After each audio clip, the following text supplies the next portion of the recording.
NRL team lists are in for round 2, and there's some big implications for fantasy. But guys, I've got a special guest today. We've got Monty from Quickfire NRL Fantasy. Welcome to the show, mate. Oh, it's a pleasure. It's a pleasure. You know, these team lists come out, pumped for it. I think we can say that footy is well and truly back. Mate, 100%. Let's tear right into it here. So we've got Canberra versus the Sharks, first trial of the week.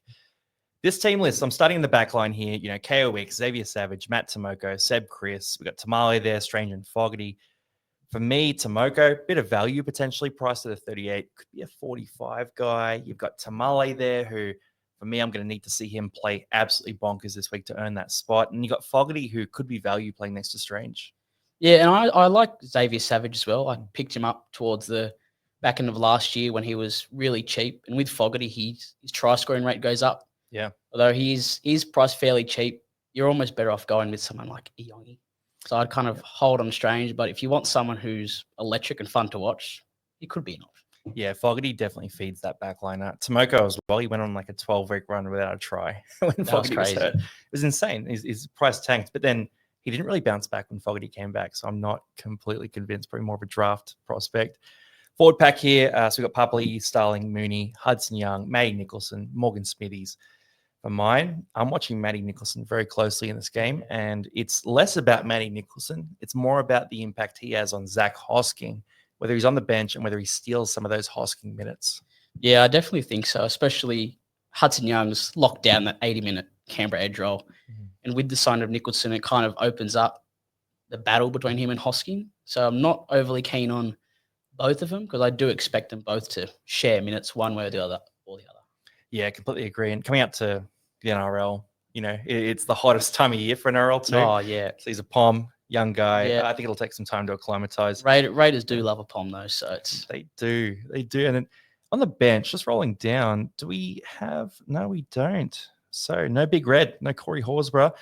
I'd love to see him in a trial game. I just want to see, because he's obviously looking fit. Like, does he take that big minute role? Does he look comfortable at the 20-minute mark? That's going to be what I'm looking for. Exactly. And we know, and a couple of years ago, we saw him playing big minutes, and we know what he's like when he plays big minutes. So if we just need one game just to pass the eye test, and we could probably say, is the horse back or not?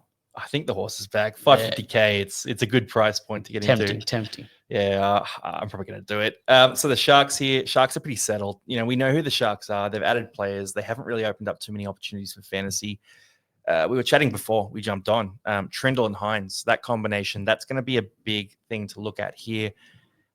It feels like it's going to be a bit of a split in the kick meters. That's the big one to look at. But if it's not a split, and if Nicho Hines is maybe an 80-20 dominant, then all of a sudden you've got a pod that no one's jumping onto that you could have a look at. Yeah, and if that is the case, do you go Cleary and Hines, or do you?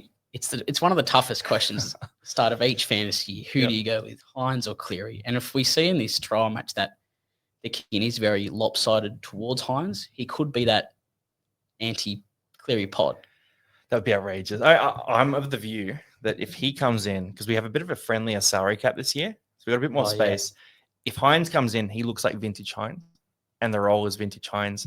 Cleary's too cheap to ignore. I'm going both 100%. I'm happily jumping on.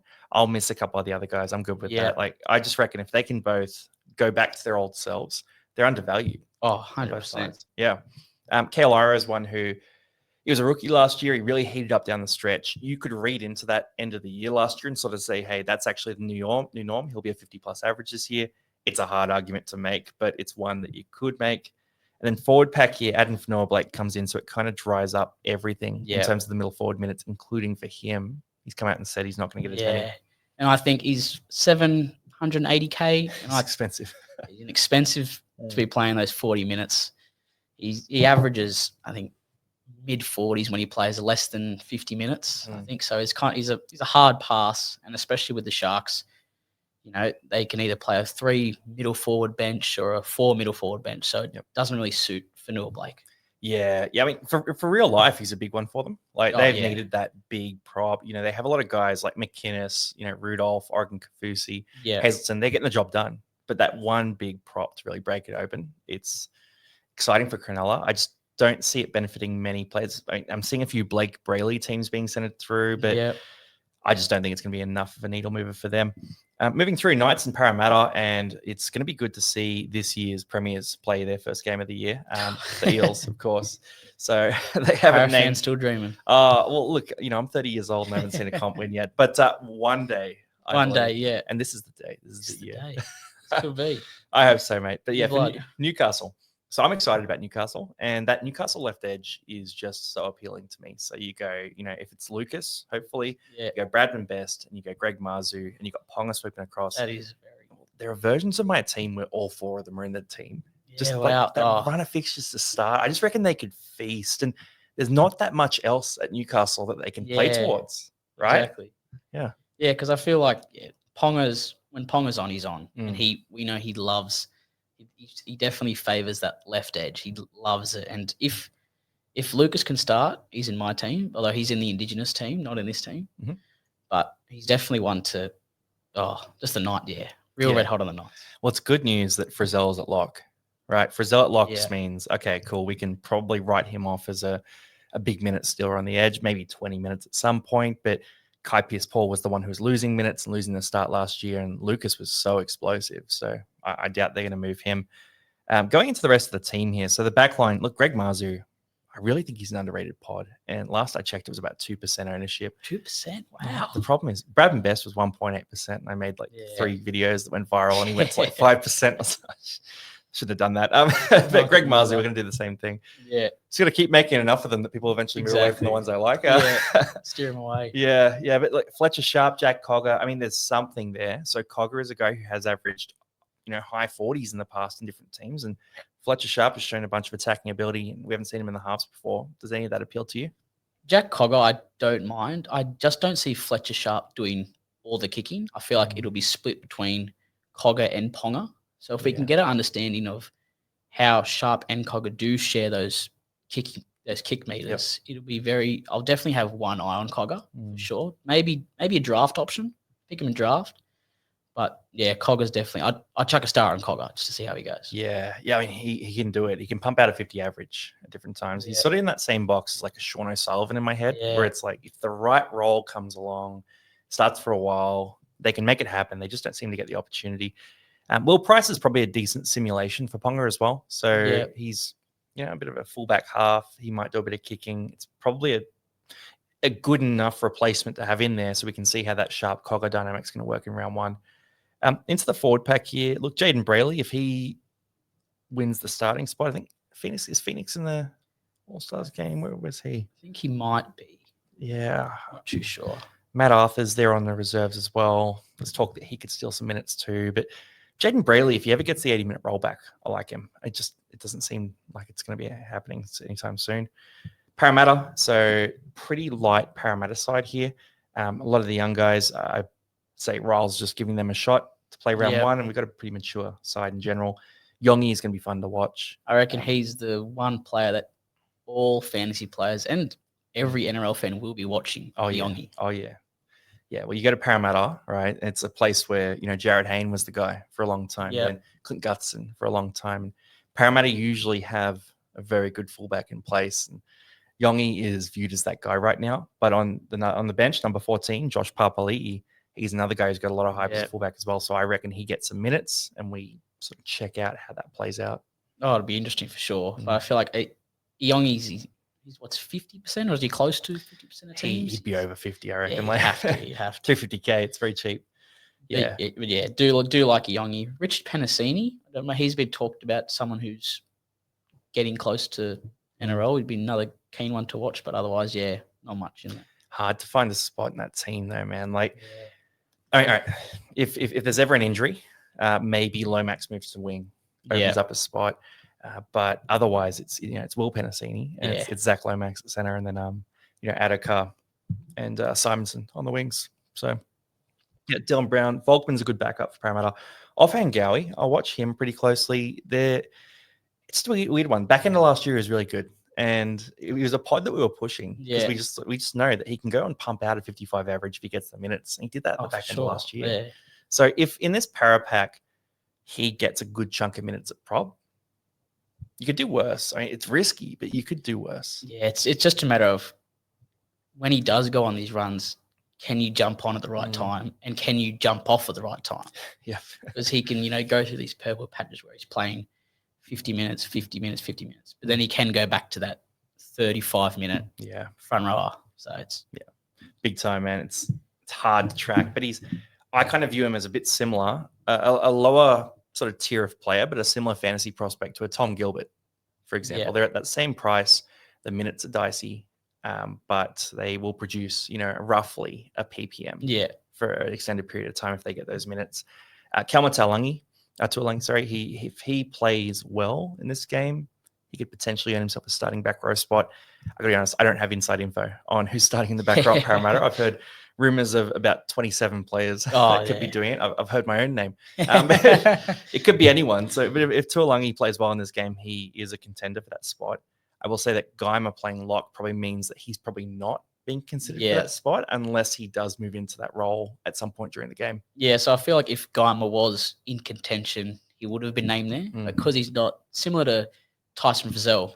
We knew he was playing back row, but he's not. So, but he's for Charlie Guymer. He's currently in my team at 300K, but that's just kind of in there because there's plenty of talk around him. Yep. But if he does, if we do see throughout the year, he does roles trust him a bit more. He's definitely one to keep an eye on. And Brendan Hands as well. Notice that Joe Lussick's 18, but doesn't mean Brendan Hands has won the starting spot at Para. I don't know. It's hard to, although para hookers avoid. I avoid para hookers after last year, but it's just some food for thought, I guess. Yeah, para hookers usually disappoint for fantasy, but look, Hands could pump out a 40 average if he gets a 80-minute role. Yeah, he's got to hold it for a while. I think Riles will be the kind of guy who will stick with the team for a little bit of time, just because there's so much change in the way they're playing and all that.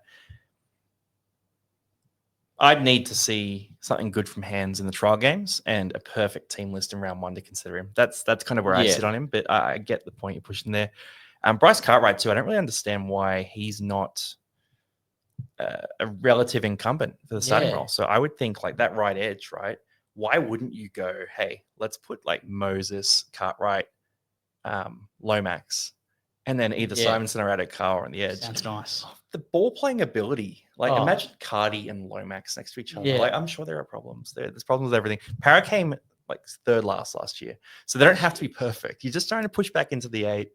That would be fun to watch, and I think it'd produce a lot of big attacking plays. Oh, it would, and maybe this sign of Cartwright on the bench. Maybe Rolls wants to turn Cartwright into that almost Madison role, chuck him in the middle, let him roam, and just give him the ball, and Cartwright will always find a flick pass or will always chip and chase. It's hard though, because then what does Matto do? What does Sean Lane do? He's playing prop as well. Like Parramatta's a bit of a their bench could change every week. Oh, dude, I'm excited to see the trial anyway. Cowboys Dolphins, and Cowboys team's pretty light. Like just transparently, I'm not reading too much into it. I reckon I'm pretty happy to skip past it. I mean, Robert Derby is a guy I like from international footy, but he doesn't seem to get too much of a first grade shot. So maybe he shows out, earns a spot. Other than that, it's almost a reserve grade kind of Makalele, maybe. But not even like a Tom Duffy in there though. I would like to see him play. Purdue. Yeah. There's not a lot here. So for the Dolphins, let's move across. Junior Tupou playing on the wing is interesting. Averillo at 6. So I thought Tupou might play center, and I thought they might, just bring him in. It seems like if he's playing wing here, he's not being considered for that. So Max Finai might be the guy there. It doesn't really change anything for fantasy. Yeah. Averillo is probably going to be the 6, is what I'm hearing, which is theoretically good news for Katoa. But Katoa already leaked a bit last year. Just doesn't have that sort of sturdiness about him in terms of the running game and defensive stats. So I'm not going to be jumping on that. Anything jumping out at you here, like Harrison Graham, is that going to impact the hooker minutes? Will be on the bench. Don't think so with JMK and Plath. I think that no one else really. Mason Teague had a crack last year. No real relevance. Mainly just Averillo. Yeah, Josh Allen from the Bills, number 8 jersey. I was about to say, couldn't make the Super Bowl, so he just jumped on the Dolphins team. Warriors and the Storm up next, and this one's a bit more interesting. So Tane Tuapiki is in the fullback spot. Bit of chat that CNK could slide into the centers. It's ambitious chat, right? Yeah, it's not reputable chat. It's people are telling me this and then picking Tuapiki in their team. So I think they're looking for reasons to pick Tuapiki. Exactly. But yeah, just keep an eye on that. If he starts round 1, he's an interesting option. Ali Tower as well, bit expensive, but I think he's got such upside. I wish he was 100k cheaper. Yeah, it's like he's a bit expensive. Yeah, he's too pricey. And then Tamari Martin, Luke Metcalf. I think we saw what we need to see last week, but it'll be good to see it again this week. If Metcalf's that dominant half, plus the attacking upside ability, it's almost a no-brainer, right? Yeah, no-brainer. You just have to. And especially, I didn't catch much of the game, but from what I saw, he was the guy. Oh yeah, Warriors guy. Yeah.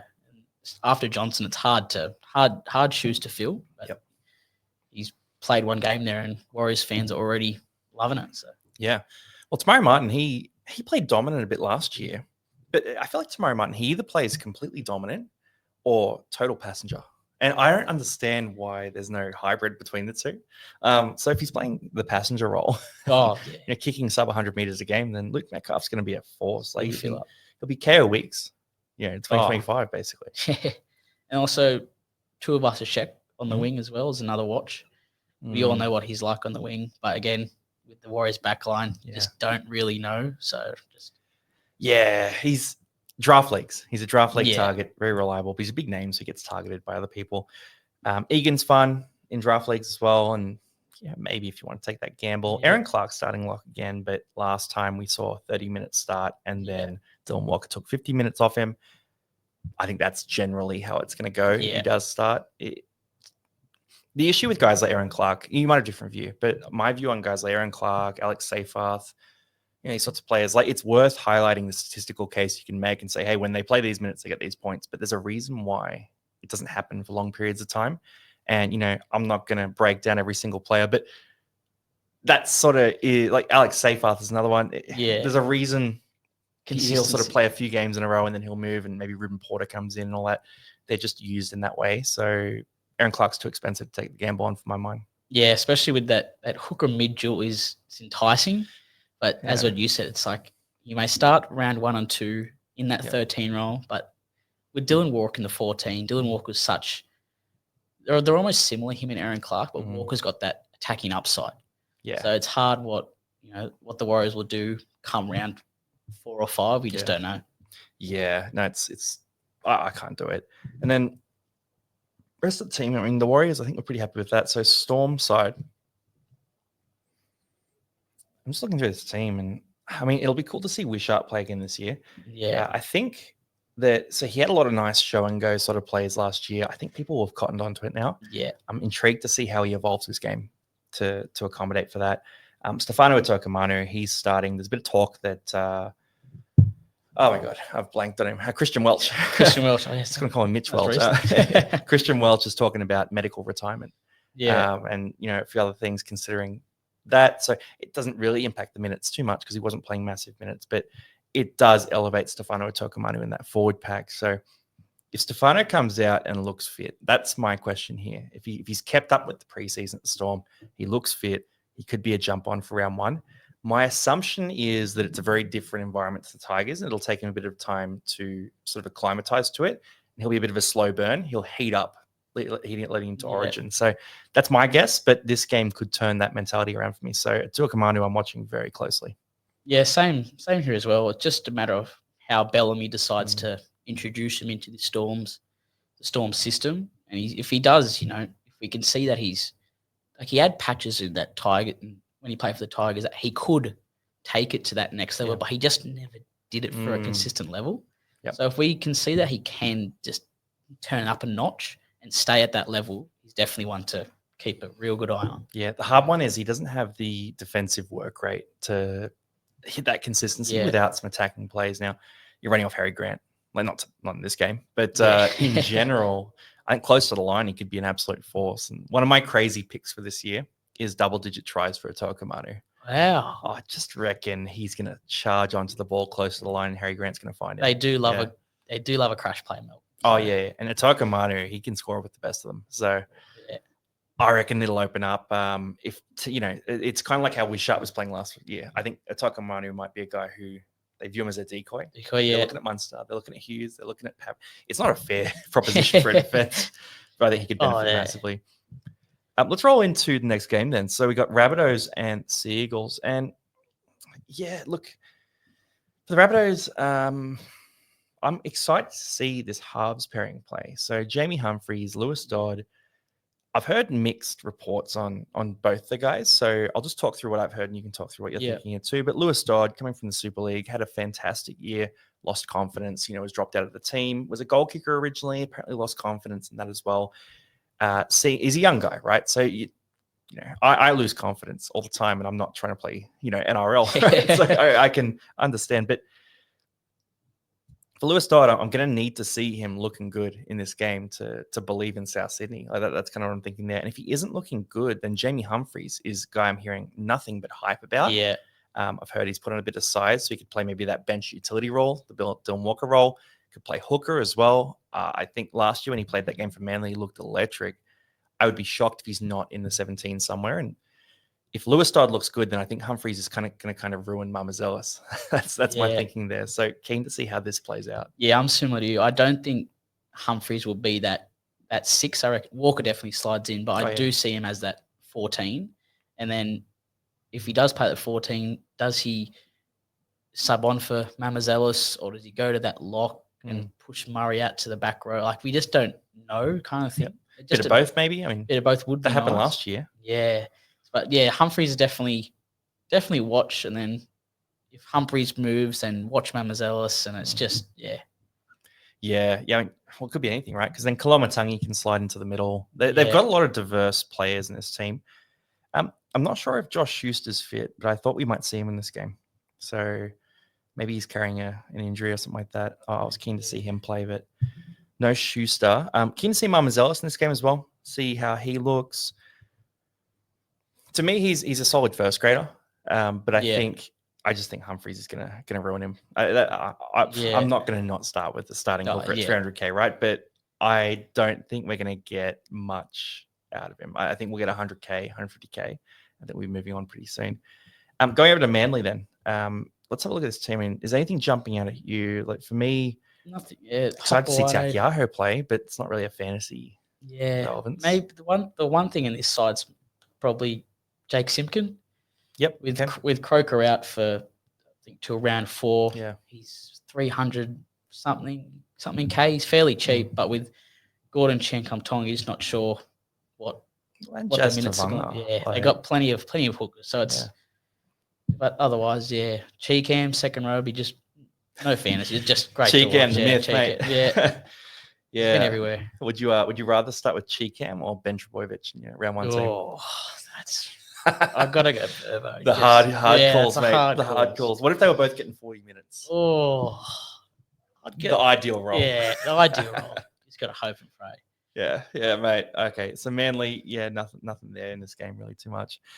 Broncos and the Titans, nice little Queensland battle. I saw Gallen was saying that every Queensland team will make the semis this year. Outrageous. Oh, just ridiculous. Like, look, I'm excited about both these teams though. So Titans, big upgrade in the forward pack. You had RCG, and they had no Tino last year, and they were okay last year. But you add 2 premier front rowers, and you go right. Jaden Campbell's mature in the half spot now. Maybe Brimson next to him. It's a very exciting team. It's not a traditional side, for sure, but really fun to watch. And then Broncos here, they're new coach, a bunch of guys back. So for them, I've heard a bit of talk that Shibasaki might take Mariners' center spot, and this team list is backing that up if he's named there. Yeah, Cowboys copy. I remember he was had a flash of Knights as well. Knights, that was it. Yeah, that is interesting. Yeah. Well, the Broncos are a good team to be at. Like Karapani stepped into that role a bit last year, and he was good and bad. But they're going to be a good team this year. Like Ben Hunt tops the league in try assists all the time, so there's a glow effect on any real Broncos sort of ball runner. Rolling down the team, back row. So Jezewski and Piakura. That's a battle, right? Yeah. That's a battle of the fantasy weapons. That is. You can get Jezewski for basically base price, and Piakura is 400k. Same as last year? Yeah, exact same.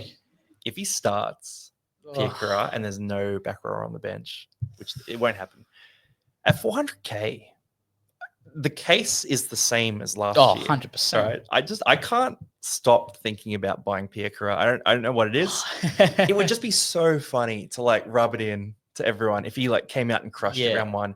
And Ben Hunt's in the team. Like if he was anywhere near Ben Hunt, I love that. Right? Look like go short. Is it? I don't want to convince you to buy Piakura, but so I'm just getting on my team now and putting him in. Look, there's talk that Jezewski might win that role though. So if it's Jezewski, you kind of have to at base price. Let's keep an eye on this. Let's watch these guys. It's probably going to be a split, which will be really disgusting for both. Ideally, though, Piakura gets less minutes to start and then wins the starting role, and he's 300k. At that point, we go, you've got to do that, right? Because he was in the Origin squad last year over Dave Fafita. That is, like a couple of people rate him. He's got something about him. Yeah, but it's a tough one to swallow. Kobe Hetherington, let's see how he looks.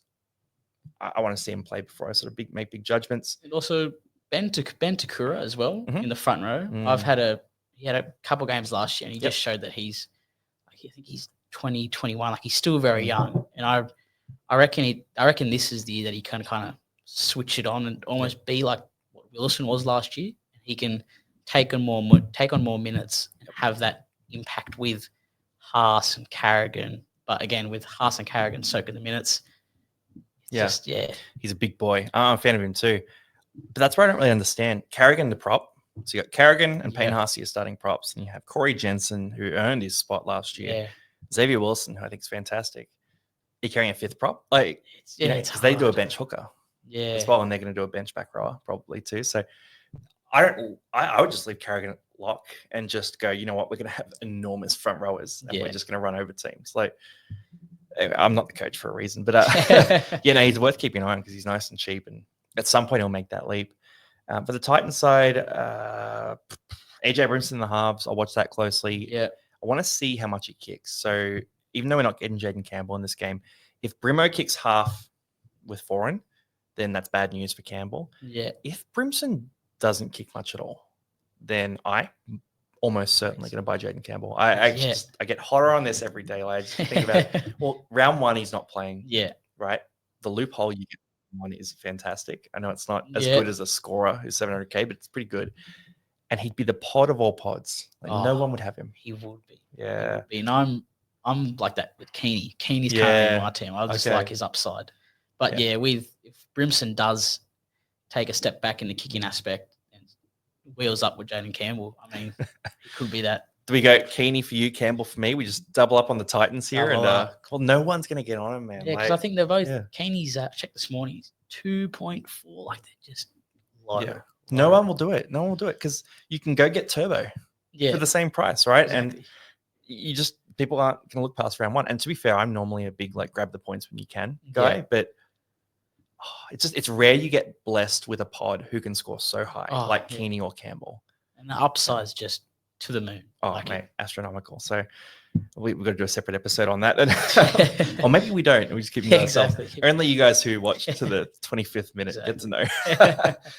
Forward pack, Fodawaker, Verrills, Jolliffe. This is the forward pack from last year. We're not seeing Tino and we're not seeing RCG. Yeah. So Fodawaker, Jolliffe, they'll slide back. But it's good front row rotation.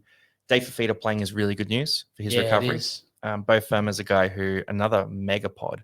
Everyone's going Dylan Lucas. I prefer Dylan Lucas. But if you're a Firma guy, you get a guy who can average 50 and no one has him at center.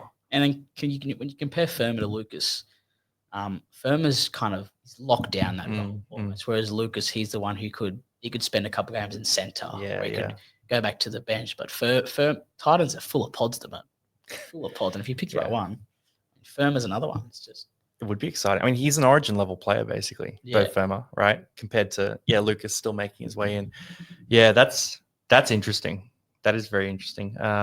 It'll depend a bit on the Titans bench as well for round one. So, if they have if they carry a utility that could play in the halves, for example, then maybe the center injury backup is AJ Brimson instead of Bo Firma. Bo Firma is so capable at center though. And the issue is he was named there to start a number of times last year. That's what worries me a bit about him. But absolute weapon, worth keeping an eye on this game. Doggies and the Tigers, and will the Doggies get their jersey names? I'm a fan of it. Oh, I do. I'm a big fan of the names of jerseys.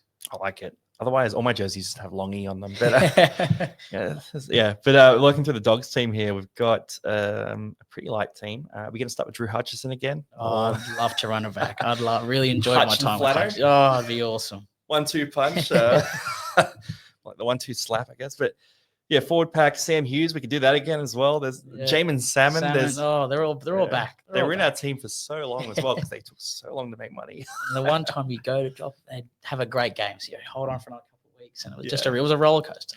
It was tough, and Salmon just existed at the end to ruin Preston. Yeah. So look, this Dogs team I'm reading into absolutely nothing. Absolutely nothing. So I'm probably gonna jump straight to the Tigers here. I want to see Skelton have a big game. Yeah. And it's probably not even fantasy relevant. 500K, it's too much for a guy who's at the Tigers on the wing. But just personally, I'm a big Skelton fan. I love a big bruising winger. I was a big Nofaluma guy when they had him, and Skelton could really change the way the Tigers play. I'm probably more excited for him than I am for Taruba, actually. Yeah, I think he's an absolute weapon. Yeah, I was big on Skelton last year, just watching him play. But he's 500K, and if it was any cheaper, 400, you'd do it, right? You'd have to, because he's a meter eater. He gets the ball, he runs. It's hard to tackle by the looks of it. Yep. And especially in this Tigers team with Luai and Galvin on both sides, it's just any Taruva and Skelton could become great wingers by the end of the year with their try scoring. What are you predicting for an average for Skelton? Average for Skelton. Put you on the spot here. On the spot, yeah. I'd say he's getting the 40s. I reckon he can get I reckon he can get 45 average. 45. Yeah, I mean, it's pretty good. Yeah. Okay, because I'm looking at I've seen a lot of teams with Dream Buller in them. Yeah. He's sort of been that 40 average the last couple of years. I don't love him as a statistical sort of producer of fantasy points, but I do kind of get the situational analysis that people are putting forward there. I just don't see Dream Buller being a massive meter eater this year. I think he'll let Taruva and Skelton take that on, and he'll inject himself more. So he's probably more of a super coach guy than definitely a fantasy guy. Galvin, do you think he makes a leap with Luai next to him, or do you think it hurts him? Oh, it's really tough to judge. 51 average last year. Yeah, I think he can average high 40s. I don't think he'll get into the 50s. Just with it's all we're talking about. Luai dominated when Cleary was out, when Luai was the number one half. But it will be interesting to see whether we all know what Galvin did last year. He's incredible. Yeah. But does Galvin decide, no, I want to share the load? Mm-hmm. And it's just, interesting to watch. Yeah, I mean, big run meters, right? Yeah. That's the big thing for Galvin. So he wasn't kicking a ton last year. If he can get it up to 50-50 kicking, he can pop up. In my mind, sure. It's like a 55 potentially. His profile to me, he plays differently, but statistically, it's a bit of a Dylan Brown plus kick meters kind of profile. So could float up. It's tough to imagine him going much past like a 55. Yeah. With Luai there, but it could be really interesting. Then for the rest of the forward pack, there's nothing there really. So I'm going to slide past that and move into the next game. Dragons and Roosters. So Dragons, big Gutho's in. Just outside of fantasy, Parafan. Yeah. Love Gutho. I think he will change their defensive line on day one. Like just the chat from him. Yeah.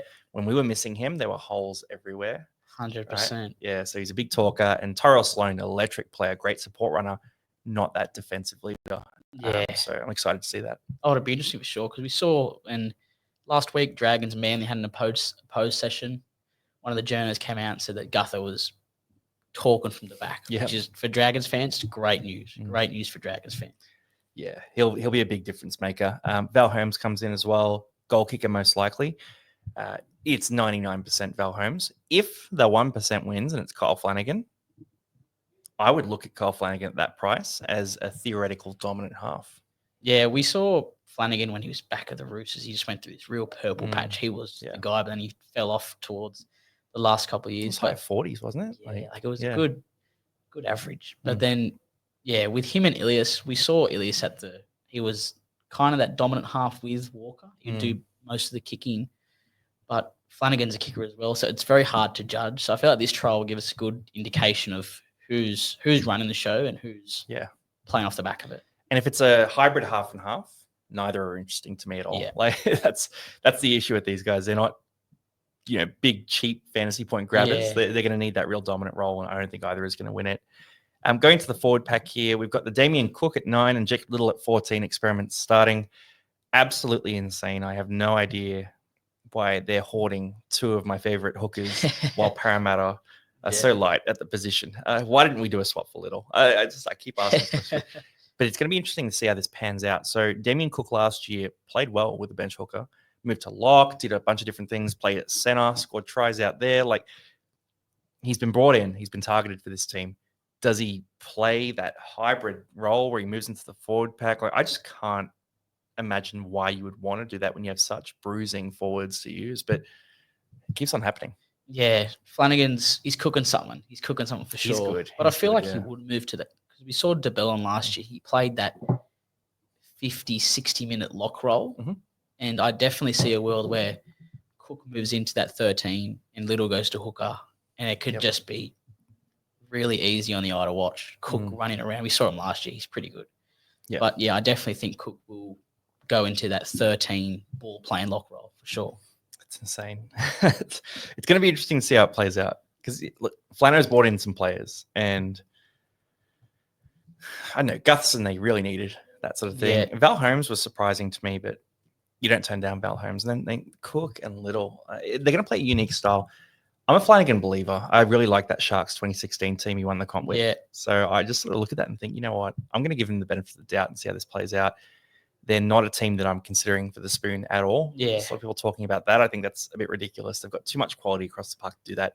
But I also don't have them in my top 8. So yeah, they're definitely improving. But it's just a matter of how they go in the back end. Dragons always seem to start off red hot. They kind of slowly fade, but with Gutherson, Holmes, and Cook, I mean, could be anything really for the Dragons. So yeah, Emre Gula starting. I'm actually just checking his price right now. Emre Gula, yeah, because I've 380. Oh, gross. I had him down on my notes. Him and Couchman both chucking a star on. We saw Couchman last year. He's a PPM guy. Yeah. And can he get the minutes in a Dragons forward pack, which is very forward heavy? Not too sure, but Gula as well. Yeah, he's shown some signs. I mean, I've heard Gula will be the starter there. Yeah. Obviously, Frankie Molo is doing something right now. They're a strange side. I thought Blake Laurie was going to get a bit more respect in this pack, but he's just fallen off the face of the earth. Yeah, he was getting talked about for Origin like 2 years ago. I remember, Origin Laurie, my mates call him Origin Laurie. Oh, yeah, it's insane. So I guess for me, that's everything for the Dragons. So I might jump into the Roosters here. Yeah. So we got no Teddy in this game. We've got Sandon Smith, Chad Townsend are our halves. So Mark Nawakani Tawase. I've been working on this. Yeah, that's pretty good. That's pretty good. Thank you. You go. Correct me. Mark Nawangani Tawase. There we are. Yes, I'm smoother. Right? Plenty of practice. I need to work on this if I'm going to have him in my team. If I can't pronounce it correctly by round 1, I'm not allowed to start it. I think that's the rule. But him and Robert Toya, I like that. It's a fun centers pairing. Billy Smith could be in the picture somewhere as well. You know, we don't know who's going to start there, but it's just you've got to come into this year and adjust expectations for Roosters outside backs. Yeah. So traditionally, it's been like, all right, if you're on the Roosters wing, you're scoring 5 tries. Matt Guvalo, I'm looking at you. Brett Morris, Dom Young, all that sort of thing. But now we look at this and we go, all right, this is a spine that has, Sandon Smith, Chad Townsend as the starting halves. It's a bit of a different roster to what we used to. So I think we've got to take that glow effect off.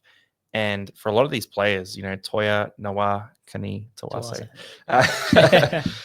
I'm not confidently putting them in my 17 round 1 the way I would have in previous years. Yeah. And I think there could be some absolutely shocking scores from them through the year, just like any other rookie, center who comes in. Yeah, I agree. This is probably going to be one of the most watched trial games, with Rob Toyer and Nawangani Tawase. It's all eyes on them because you've either got both of them or one of them. Yeah. So definitely one to watch. I'm very keen on Rob Toyer. I've watched a couple of reserve grade games and he was unreal. Yeah. But then can he do that in first grade with, there's no Sam Walker, no Keary, 2 completely new halves. We don't know how they're going to play, which way they're going to go. Are they going to go to Townsend or Smith? Just not too sure. So yeah. He'll have to get his hands on the ball because I agree with you, bruising ball runner, but can he get in there and run 150 meters a game like a Herbie Farmworth, who goes and finds it? Yeah. That's going to be the big question. Forward pack here, interesting in the back row. Actually, there's a lot to talk about here. Yeah. Front row, back row, lock. Back row, Nat Butcher, Victor Radley. Only one of them will be a starting edge back rower in round 1. Angus Crichton, obviously, he's one of the guys there. It's concerning for Nat Butcher that Victor Radley's named there. And it probably means to me that he's a contender for lock, but more likely a big minute middle forward off the bench. Yeah, I kind of agree. It's almost like I was kind of expecting maybe Siwa Wong to be in the back row, but because Yeah. he's in lock, it kind of rules it out. Yeah, I feel like Nat Butcher's now at the Roosters definitely one of those big minute forwards. I think he's kind of faded away from that edge role where he used to be gun back in the day. So, but I can see him coming off the bench playing big minutes. Mm-hmm. But yeah, I feel like Radley. I think the Roosters definitely favoured Radley and Crichton last year. Trent Robinson definitely favoured them, so it'd be one to.